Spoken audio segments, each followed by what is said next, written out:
नमस्कार, स्वागत है आपका जी बिजनेस पर। श्री कृष्ण जन्माष्टमी के मौके पर जगह जगह दही हांडी की प्रथा के साथ ये पर्व मनाया जाता है। जन्माष्टमी के दिन बच्चे और युवा पिरामिड बनाकर दही हांडी फोड़ते हैं। इसलिए आज जी बिजनेस आपके लिए लाया खास मुनाफे का ऐसा पिरामिड, मतलब ऐसे शेयर जो आपके पोर्टफोलियो को बैलेंस करेंगे और साथ ही मजबूत भी बनाएंगे। श्री कृष्ण के जन्मोत्सव पर आज जी बिजनेस लाया है मुनाफे की दही हांडी।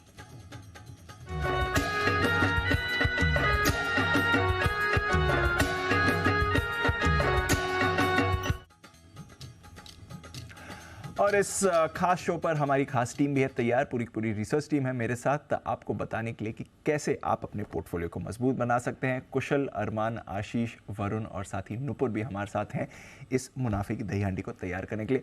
बात तो हम स्टॉक्स की करेंगे और कैसे आप बढ़िया एक पोर्टफोलियो बना सकते हैं, बट वरुण थोड़ा पहले आइडिया बताइए, हमने ये कहाँ से ये शो बनाया है, किस तरह की दही हांडी आज हम अपने व्यूअर्स के लिए बनाने वाले हैं और कैसे फिर उसका फायदा उठा सकते हैं। देखिए दीप, तो ये जो दही हांडी है ये मुनाफे के दही हांडी है। तो बेसिकली हमने वो स्टॉक्स ढूंढ के लाए हैं जो आपको मुनाफा कमाएंगे, इतना तो पक्का है।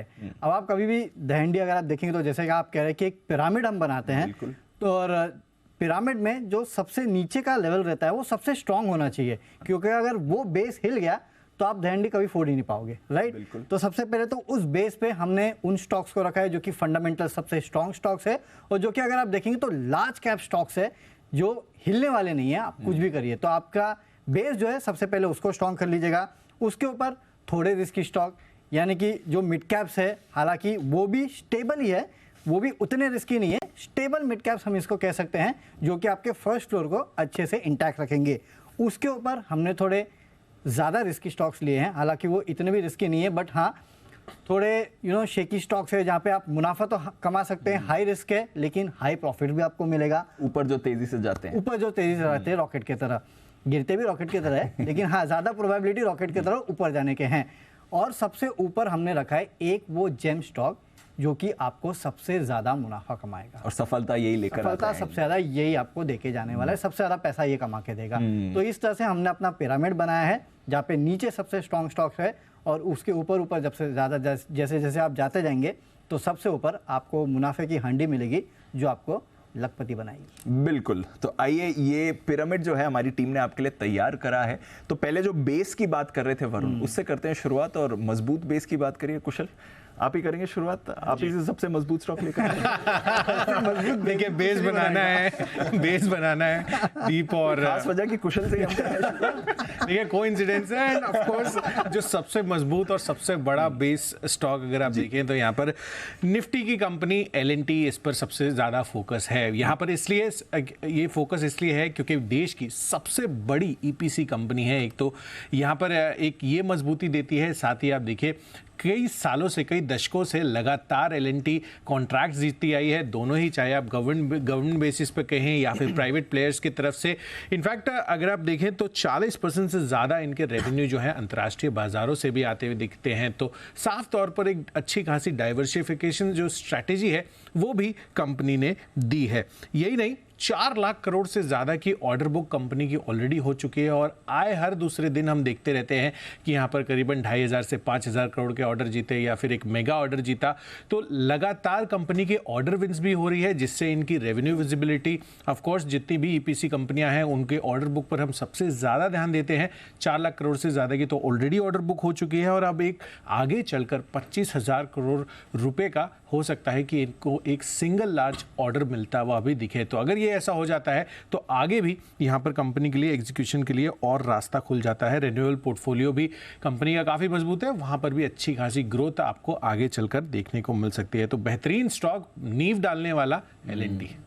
सब बात तो सही है, अगर फाउंडेशन बनानी है तो फिर यही कंपनी बनाती भी है फाउंडेशन इकोनॉमी की, इंफ्रा की, और आप भी पोर्टफोलियो के फाउंडेशन इसी से बना सकते हैं। आई थिंक इसी फाउंडेशन की बात कर रहे हैं आप, इकोनॉमी की बात कर रहे हैं, तो इसी से जुड़ा एक स्टॉक अरमान आप भी लेकर आए हैं। बिल्कुल, और ये वाला स्टॉक अगर आप देखें तो रियल एस्टेट सेक्टर की ये जान समझ सकते हैं आप इसको जी। DLF अगर आप देखें, सबसे पहले किसी भी अच्छा क्वालिटी कंपनी में अगर आप हिस्ट्री देखेंगे तो 75 साल से ज़्यादा पुरानी कंपनी है। आप इसमें रेसिडेंशियल देख लीजिए, ऑफिस देख लीजिए, रिटेल, सभी सेगमेंट में लगभग 160 के आसपास जो है रियल एस्टेट प्रोजेक्ट्स ऑलरेडी पूरे डेवलप कर चुके हैं।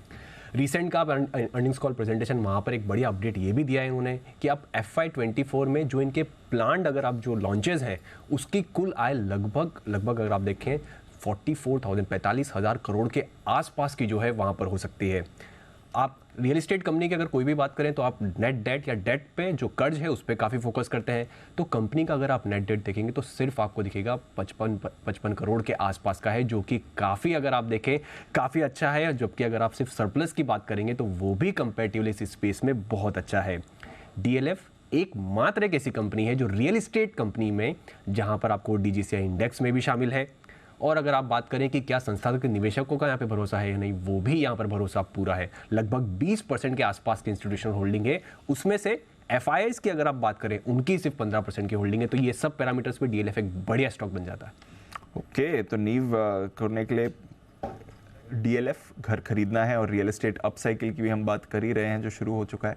अच्छा, ये सब फंड करना है वरुण, तो फिर उसके लिए किसकी मदद पड़ेगी? डेफिनेटली दीप, तो देखिए फंड करना है और वैसे भी अगर आप देखेंगे तो हमारा देश भी एक पिरामिड है, लगातार ऊपर जा रहा है और उसकी नींव जो है वो है बैंकिंग सिस्टम। बिल्कुल राइट। और फंडिंग के लिए हो या फिर देश की नींव के लिए हो, बैंकिंग सिस्टम सबसे ज़्यादा ज़रूरी है और बैंकिंग सिस्टम की नींव है HDFC बैंक। ये स्टॉक आपके पोर्टफोलियो में ज़रूर होना चाहिए, इसको आप कभी भी मिस नहीं कर सकते। और खासकर HDFC लिमिटेड के साथ जो अब इनका विलय हुआ है उसके बाद तो आपको इसको छोड़ना ही नहीं। आप सोचिए, दुनिया का चौथा सबसे वैल्यूड बैंक है, देश का तो छोड़िए, दुनिया का चौथा सबसे वैल्यूड बैंक बन के निकला है।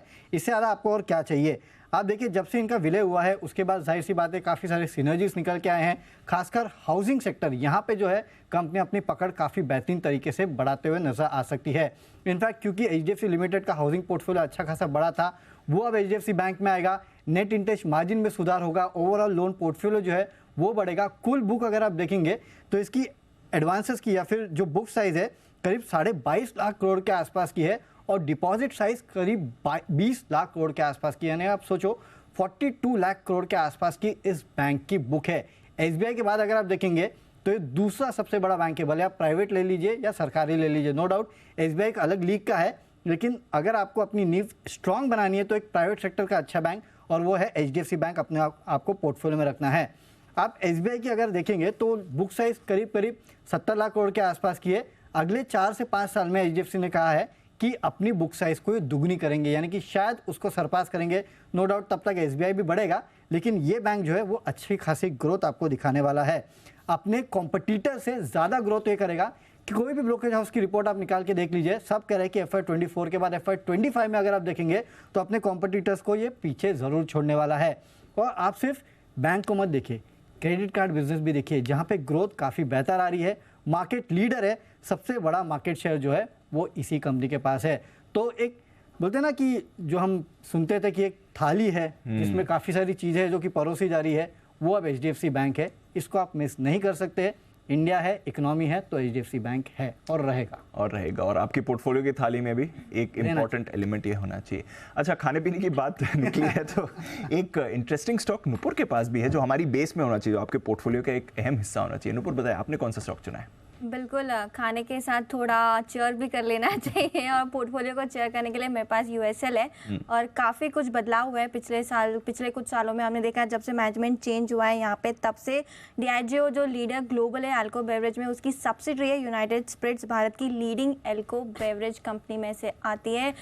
जो कंसर्न्स थे वो अब पीछे छूट चुके हैं और कंपनी आगे ग्रोथ की तरफ आपको जाती हुई नजर आएगी। सबसे अच्छे और सबसे सर्वश्रेष्ठ यहाँ पे जो प्रीमियम ब्रांड्स है इस सेगमेंट के, वो आपको इस कंपनी से मिलेंगे। इसका पोर्टफोलियो काफ़ी स्ट्रॉन्ग है। कंपनी की मैन्युफैक्चरिंग यूनिट देखेंगे तो 50 मैन्युफैक्चरिंग यूनिट है। इनफैक्ट जो बैकवर्ड इंटीग्रेशन ENA मैन्युफैक्चरिंग भी कंपनी ने स्टार्ट कर दिया है कि बड़ा ट्रिगर पॉइंट रहने वाला है कंपनी के लिए आगे चल के। हाल ही में कंपनी ने अपने जो प्रोडक्ट पोर्टफोलियो उसको रिवैम किया था। पॉपुलर ब्रांड्स जो थे कंपनी के, जो थोड़े कम मुनाफे वाले ब्रांड्स थे, उन्हें सोल्ड आउट करके जो हाई प्रॉफिट वाले ब्रांड्स कंपनी ने उन पर फोकस किया है। आगे चलकर भी प्रीमियम पोर्टफोलियो पर ही कंपनी का फोकस रहने वाला है। तो प्रीमियमाइजेशन की स्टोरी यहाँ पर प्ले आउट होती हुई दिखेगी। लग्जरी पोर्टफोलियो की इनफैक्ट डिमांड भी देखेंगे तो वो भी काफ़ी मजबूत है, जिसका बेनिफिट इस कंपनी को आगे चलकर मिलेगा। रियलाइजेशंस में सुधार मिलेंगे क्योंकि इनकी प्राइसिंग हाई होती है, जिसके चलते मार्जिन्स भी सुधरते हुए और भी आगे चलकर नजर आएंगे। बैकवर्ड इंटीग्रेशन का बहुत सपोर्ट इस कंपनी को आगे चलकर मिलने वाला है। तो जो कंसर्न्स थे, लॉस मेकिंग ब्रांड्स थे, उसे सोल्ड आउट कर चुकी है कंपनी। प्रीमियमाइजेशन पे फोकस है तो चेयर तो पोर्टफोलियो पे आना ही है यूएसएल की तरफ से। बिल्कुल खुशी लेकर आएगा आपके पोर्टफोलियो में। तो एक अच्छी फाउंडेशन हमारी टीम ने आपको दे दी है। L&T, DLF, HDFC बैंक और यूनाइटेड स्पिरिट्स, जो पहला लेवल होता है पिरामिड का, ये तो हमने शुरुआत कर दी है इन स्टॉक से। अच्छा, अब आगे बढ़ते हैं, नेक्स्ट स्टेज पर आते हैं। और आशीष, नेक्स्ट स्टेज पर अगर आपको अपना पोर्टफोलियो ले जाना है तो फिर कौन सा स्टॉक अहम है? देखिए, टाटा कम्युनिकेशन ये स्टॉक हमने चुना है जो थोड़ा सा अहम लग रहा है। जिस प्रकार से अगर आप देखें तो कंपनी में एक बड़ा ट्रांसफॉर्मेशन देखने को मिला। इनफैक्ट टेलीकॉम सेक्टर में अगर आप देखें तो काफ़ी सारी दिक्कतें थी, लेकिन इन्होंने जिस प्रकार से अपने बिजनेस को पूरी तरीके से रिवाइव किया, बदल दिया है, उसके बाद बहुत बड़ी री रेटिंग देखने को मिली। लगातार हमने देखा कि एक्विजिशंस यहाँ पर कंपनी की तरफ से देखने को मिले और इसको भी बाजार ने हमेशा थम्स अप दिया है, चीयर अप दिया है, तेज़ी भी आती है। जो गाइडेंस मैनेजमेंट की तरफ से निकल कर आ रही है वो काफ़ी अच्छी है। मान रहे कि अगले कुछ सालों तक 25% के ROC प्लस बड़े कंफर्टेबली यहाँ पर आपको देखने को मिल सकते हैं। और मुनाफे में भी अगर आप देखें तो ट्रैक रिकॉर्ड अब तक का बहुत शानदार है। पिछले 5 साल में आप देखें करीब 20% CAGR की ग्रोथ से आपको मुनाफा यहाँ पर बढ़ते हुए नजर आ रहा है। इंस्टीट्यूशनल इन्वेस्टर्स की बात की जाए तो इनका भरोसा काफ़ी ज़्यादा। इनफैक्ट ये स्टॉक ऐसा है, वायदा बाजार में मिल जाएगा आपको, लेकिन जो फ्री फ्लोट है वो कम है। तो छोटी सी भी खबर आती है तो बहुत बड़ा रिएक्शन यहाँ पर आता है। FIs देखिए 17.18% स्टेक इस कंपनी के अंदर होल्ड करते हैं। घरेलू निवेशक यानी DIs हैं वो करीब 14.07% हिस्सेदारी रखते हैं। तो यानी रिटेल पार्टिसिपेशन अभी भी अगर आप देखें तो काफ़ी कंपेरेटिवली कम है। इंस्टीट्यूशंस ने ये स्टॉक को भर रखा है, छोड़ने के लिए तैयार नहीं है। ग्रोथ प्रोस्पेक्ट काफ़ी अच्छे हैं और खासतौर पर अगर आप देखें तो बहुत ही डाइवर्सिफाइड बिजनेस इन्होंने कर दिया है। सिर्फ ऐसा नॉर्मल टेलीकॉम कंपनी मत समझिएगा ऐसे, क्योंकि क्लाउड बिजनेस में भी है, कनेक्टिविटी क्लाउड में है, डिजिटल सेवाएं देती है। और साथ में अगर आप देखेंगे तो डेटा से जो आय आती है, यहाँ पर कंपनी का मानना है कि अगले 4 साल में ये आंकड़ा दुगना हो जाएगा। तो ग्रोथ प्रोस्पेक्ट काफ़ी शानदार है। इंस्टीट्यूशंस का भरोसा है, इसके चलते टाटा कम्युनिकेशंस। बिल्कुल, और डेटा तो आपके पोर्टफोलियो का हिस्सा होना ही चाहिए। जिस तरह से यहाँ पर ग्रोथ आ रही है, आज ये आपके लिए फर्स्ट लेवल का स्टॉक है, बट जैसा अनिल जी भी कहते हैं आगे ये आपका इंडेक्स स्टॉक होने वाला है, तो ज़रूरी है कि आगे आपका एक फाउंडेशन स्टॉक भी बन जाए। बट हाँ, टाटा कम्युनिकेशन पर तो हमने नज़र रखी है। कुशाल, फाउंडेशन यहाँ पर भी हम बना रहे हैं अगले लेवल की, बताएं इसमें कौन सा स्टॉक ज़रूरी है? देखिए, BHEL अगला स्टॉक है जिस पर हमें फोकस कर चलना चाहिए, क्योंकि आप देखिए यहाँ पर देश में जिस तरह से पावर की मांग बढ़ रही है, ऑब्वियसली पावर सेक्टर्स फोकस में रहेगा ही, पर साथ साथ जो पावर प्लांट्स को इक्विपमेंट्स जो इनको ज़रूरत होती है उसको सप्लाई करती है BHEL। आप देखिए यहाँ पर जिस तरह से इस स्टॉक में ऑलरेडी इतने दिनों से जो रनअप होता हुआ दिख रहा है, उसकी रीजंस मैं आपको सामने रखता हूँ। सबसे पहले तो एक प्योर प्ले आगे चलकर ये एक डाइवर्सिफिकेशन कैटेगरी में आती हुई दिख रही है कंपनी, जिसके अंतर्गत डिफेंस है, रेलवेज है, न्यूक्लियर और साथ ही हाइड्रो पावर प्रोजेक्ट्स जो है उस पर इनका फोकस बढ़ता हुआ जा रहा है। यही नहीं, कंपनी को यहाँ पर जो 80 वंदे भारत ट्रेन्स की हम बात कर रहे हैं, यहाँ पर 23,500 करोड़ रुपए का जॉइंटली इनको टीटागढ़ वैगन्स के साथ ये प्रोजेक्ट मिला है। तो जाहिर सी बात है कि यहाँ पर जो डाइवर्सिफिकेशन स्ट्रैटेजी है खासकर रेलवेज को लेकर, वो साफ तौर पर प्ले आउट होती हुई नजर आ रही है। तो BHEL इस वजह से आपको फोकस कर चलना है। और जैसा कि हम ऑर्डर बुक की बात करते हैं तो ऑर्डर बुक के लिहाज से कंपनी की जो कुल ऑर्डर बुक है वो FY23 की रेवेन्यू से आप कंपेयर करेंगे तो 4 गुना से ज़्यादा की इनकी ऑलरेडी ऑर्डर बुक हो चुकी है। तो आगे चलकर अगले 2-3 सालों के लिए इनको रेवेन्यू के लिहाज से भी कोई चिंता नहीं है। यही नहीं, इंडस्ट्रियल सेगमेंट की बात करें तो वहाँ से भी जो कंट्रीब्यूशन है और फर्दर बढ़ाने पर इनका फोकस साफ तौर पर बढ़ता हुआ नजर आ रहा है। और इसी वजह से BHEL काफ़ी पसंदीदा स्टॉक बन सकता है आपके पोर्टफोलियो का। तो L&T के बाद BHEL कुशल को पसंद आ रहा है। और अगेन यहाँ पर भी हमने रिसेंटली एक बहुत शार्प रनअप दिया है और इस पूरे स्पेस में एक स्टॉक है जिसने परफॉर्म नहीं किया बट आगे के प्रोस्पेक्ट्स बढ़ रहे हैं, तो वो है आपके लिए BHEL। वरुण, एक इंटरेस्टिंग स्टॉक आपने ये सेकंड लेवल के लिए चुना है, ये कौन सा स्टॉक है? तो दी बेसिकली अब हमारा बेस तो स्ट्रॉन्ग है, वो तो हिलेगा नहीं। फर्स्ट फ्लोर कभी कभी शेकी हो जाता है, तो अगर शेकी हुआ तो आपको फार्मा की जरूरत पड़ेगी। और फार्मा भी ऐसा जो आपको हर डॉक्टर क्या मिले, हर डॉक्टर देश के 80% डॉक्टर आपको इसी फार्मा कंपनी की दवाई देते हैं, आपको पता भी नहीं चलता है। क्योंकि वो पता है आपको पैकेट में दवाई देते हैं, आप डॉक्टर के पास जाते हो बुखार के लिए तो येलो गोली, व्हाइट गोली वो अपनी तरफ से जो खुली वाली हाँ वो देते हैं। देते हैं, और बाकी भी जो दवाई देते हैं ये वो कंपनी है और वो है मैनकाइंड फार्मा।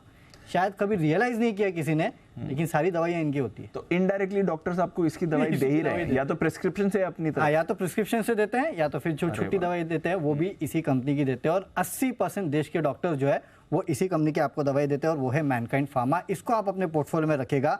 घरेलू बिक्री में देश की चौथी सबसे बड़ी, और सेल्स वॉल्यूम के लिहाज से अगर आप देखेंगे तो तीसरी बड़ी कंपनी जो है वो मैनकाइंड फार्मा है। इनफैक्ट घरेलू कारोबार से इस कंपनी का करीब 98% के आसपास का हिस्सा जो है वो केवल डोमेस्टिक कारोबार से आता है। देश में इस कंपनी के करीब 36 ब्रांड्स है, 25 मैन्युफैक्चरिंग फैसिलिटी। आप ही सोचिए 25 मैन्युफैक्चरिंग फैसिलिटी, यानी कि ऑलमोस्ट हर स्टेट में एक फैसिलिटी होगी इसकी। आप ये मान के चल सकते हैं, नो डाउट कॉन्सेंट्रेशन होगा एक दो स्टेट में ज़्यादा, लेकिन इतनी ज़्यादा मैन्युफैक्चरिंग फैसिलिटीज़ है, ये मैं आपको बता रहा हूँ। आप देखिए कंज्यूमर हेल्थ केयर में करीब 22% से ज़्यादा की कंपोनेंट ग्रोथ जो है वो डिलीवर करने का दमखम ये कंपनी रखती है। 20 ब्रांड्स की आय जो है वो करीब 100 करोड़ से ज़्यादा है। इस तरह का ब्रांड पोजीशनिंग जो है वो इस कंपनी की है। मजबूत रिटर्न रेशियो है, 28% के आसपास का। ROE जो है वो 25% के आसपास का है, यानी कि कंपनी लगातार ग्रोथ जो है वो डिलीवर कर रही है। ये आप इस कंपनी के रिटर्न रेशियो से निकाल सकते हैं। तो अगर आपका फर्स्ट फ्लोर थोड़ा भी शेकी होता है, जो कि होगा नहीं मुझे पता है, लेकिन उसके लिए फार्मा ज़रूरी है, और मैनकाइंड फार्मा पोर्टफोलियो में बेहद ही ज़रूरी है। बिल्कुल, तो मैनकाइंड फार्मा भी पोर्टफोलियो में लाइए। तो अगली जो लेवल है जो दिख रही है आपको फर्स्ट फ्लोर पे, वो आपके होने चाहिए टाटा कम्युनिकेशंस, BHEL और साथ ही मैनकाइंड फार्मा। अब आते हैं थोड़े और इंटरेस्टिंग स्टॉक्स पर जो आपके पोर्टफोलियो में अलग तरह का फ्लेवर लेकर आते हैं। थोड़े हाई रिस्क होते हैं, बट जब रिटर्न्स देते हैं तो ज़बरदस्त रिटर्न्स देते हैं, और अगर अच्छे लेवल पर एंट्री हो गई तो फिर तो आपकी चांदी है। नुपुर बताएं कौन सा स्टॉक है इस श्रेणी में? फ्लेवर से भरपूर है जोमेटो, जो चाहे वो फ्लेवर आपको मिलेगा, और जब चाहे आपको वो मिलेगा, ऑन योर डोर स्टेप आपको मिलेगा। और जिस हिसाब से रनअप भी देखा है हमने स्टॉक में, एक कॉन्फिडेंस देता है कि जो प्रॉफिटेबिलिटी कंपनी ने अब दर्ज की है वो आने वाले सालों में बरकरार भी रहने वाली है। देश अगर हम देखें तो देश के दिग्गज फूड डिलीवरी कंपनी में ऐसे कहा जा सकता है। ड्यूओपोली मार्केट है, हालांकि 2 ही बड़े प्लेयर है, लेकिन बड़ा मार्केट चंक यहाँ पे कंपनी के पास है। पूरी तरह से अब कंपनी जो है वो मुनाफे में आ चुकी है। पहले कंसर्न्स हुआ करते थे कि स्टार्टअप और फिर लिस्टिंग के बाद मुनाफा नहीं था कंपनी का, लॉस मेकिंग हुआ करती थी, लेकिन अब मुनाफे में आ चुकी है कंपनी। और कंपनी की तरफ से बहुत इंपॉर्टेंट स्टेटमेंट आया था कुछ ही दिनों पहले, जब हमने उनके साथ एक्सक्लूसिव इंटरव्यू किया था, जब उन्होंने कहा था कि आने वाले 3 सालों में मुनाफा जो है वो 10,000 करोड़ कर सकते हैं, उनका लक्ष्य है। तो काफ़ी स्ट्रॉन्ग कमेंट्री भी आती हुई दिखी थी मैनेजमेंट की तरफ से। इनफैक्ट क्विक कॉमर्स का भी ज़माना है, तो यहाँ पर भी उनके पकड़ काफ़ी स्ट्रॉन्ग है। ब्लिंकिट के थ्रू यहाँ पे वो मार्केट को कैप्चर करे, जो स्ट्रैटेजिक एक्विजिशन किया था उसके चलते, और ये भी जो कारोबार है वो भी मुनाफे में आने के लिए पूरी तरह से तैयार है। अंडर पेनिट्रेटेड मार्केट है, क्योंकि मार्केट साइज काफ़ी बड़ी है और प्लेयर्स कम है, जिसके चलते आगे चल के ग्रोथ अपॉर्चुनिटीज़ भी काफ़ी सारी रहने वाली है। तो मुनाफे में आ चुकी है। जो रिटर्न्स पिछले कुछ महीनों में देखे वो भी स्ट्रॉन्ग रहे, और भरपूर फ्लेवर तो देगी ही आपको। तो भरपूर फ्लेवर भी देगी आपको, जब चाहे आपको एक डोर स्टेप सुविधा है खाने की, और साथ ही जैसा कि नुपुर ने कहा डाइवर्सिफाई भी कर रही है, प्रॉफिटेबिलिटी पर भी आ रही है, और कंपनी ने हमारे साथ शेयर भी किया है। आगे इनके बड़े प्लान्स हैं ग्रोथ को लेकर। आशीष बताएं ऐसे ही कुछ और स्टॉक जो होना चाहिए आपके सेकंड लेवल पर? देखिए सेकंड लेवल में आपको कुछ बजिंग थीम वाले स्टॉक के साथ जाना चाहिए, और ईवी थीम ऐसी है जो काफ़ी समय से चल रही है। बहुत सारी कंपनीज हैं जो ईवी का दावा करती हैं, लेकिन अगर आप उनकी ऑर्डर बुक का हिस्सा देखें या रेवेन्यू का हिस्सा देखें तो बहुत नेग्लिजिबल होता है। एक स्टॉक ऐसा लेके आए हैं जिसकी फाउंडेशन काफ़ी मजबूत है। ईवी के लिहाज से अगर आप देखें तो ऑर्डर बुक बहुत बड़ी है, 22,000 करोड़ के आसपास की ऑर्डर बुक है, और इसमें 78% हिस्सेदारी जो है वो ईवी से आती है। रेवेन्यू का भी अगर आप कॉन्ट्रीब्यूशन देखें तो काफ़ी तगड़ा है, और मैनेजमेंट की पूरी तरीके से प्लान है कि दिग्गज ग्लोबल जितनी भी बड़ी ईवी कंपनीज हैं सबको इनके ही पार्ट्स आगे जाके सप्लाई देखने को मिलेंगे। जैसे कि मैंने बताया कि ईवी एंसिलरी स्पेस में अगर आप देखें तो काफ़ी बढ़िया प्लेयर है, ग्लोबली सप्लाई करते जा रहे हैं, और आय में भी अगर आप देखें तो औसतन आपको आराम से 25% की बढ़त यहाँ पर देखने को मिल सकती है। Double digit growth order book में आपको देखने को मिलेगी, तो इससे बेहतर क्या ही हो सकता है।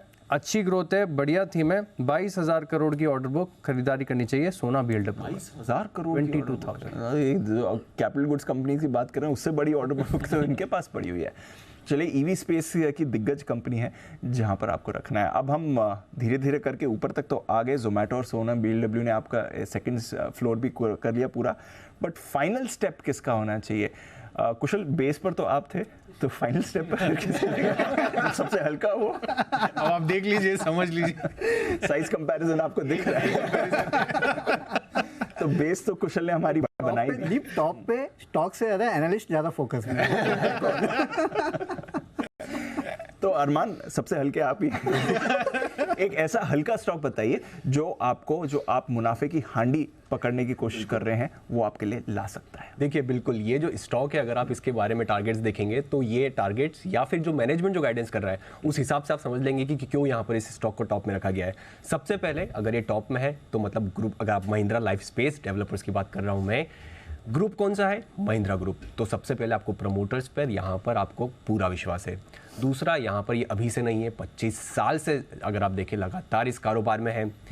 किसी भी, अगर आप इस रियल एस्टेट स्पेसिफिकली अगर आप बात करें तो यहाँ पर जो ब्रांड होती है, ब्रांड पे कन्विक्शन बहुत ज़्यादा आता है। तो इनकी बहुत वेल नोन ब्रांड्स हैं, जिसमें आप बात करें महिंद्रा हैप्पीनेस्ट या फिर महिंद्रा वर्ल्ड सिटी ब्रांड करें, जो प्रीमियम रेसिडेंशियल या फिर आप इंडस्ट्रियल क्लस्टर जो है वहाँ पर कारोबार करती है। और अगर आप देखें अभी तक ये क्यों आने वाले समय में यहाँ पर बहुत बड़ा जो है अपॉर्चुनिटी आपके लिए बनता है, क्योंकि अभी तक अगर आप देखें इन्होंने कितना काम करा है, 20 मिलियन स्क्वायर फीट का काम करते हुए दिखे हैं, और आने वाले समय में लगभग 15 के आसपास का जो है इनका ऑलरेडी प्रोजेक्ट्स जो है वो यहाँ पर लाइनअप में है। अब एक बात तो ये हो गई। दूसरी एक और इंटरेस्टिंग चीज़ ये समझिए कि जहाँ पर कंपनी ने एक अपडेट ये भी दिया था कि आने वाले 5 साल में वो यहाँ से 5 गुना जो है ग्रोथ का अनुमान कर रहे हैं। ये कंपैरेटिवली सबसे बड़ी बात है। और जो जैसा कि आपने जो नंबर ऑफ प्रोजेक्ट्स आए हैं उससे भी एक क्लैरिटी मिलती है कि जितने अभी तक प्रोजेक्ट कर लिए उसका लगभग 70-80% तो अब आने वाले समय में ऑलरेडी आने वाले हैं। और अगर आप बात करें, हमेशा रियल एस्टेट में एक बात हमेशा बोलते हैं, जो प्रीमियम लग्जरी प्रोजेक्ट्स हैं वहाँ पे बहुत बढ़िया डिमांड आ रही है, और इनकी लगभग 72% के आसपास की अगर आप देखें इनका प्रोजेक्ट का सेगमेंट जो है वो प्रीमियम लग्जरी सेगमेंट में है। और अगर इंस्टीट्यूशनल का भरोसा देखें तो लगभग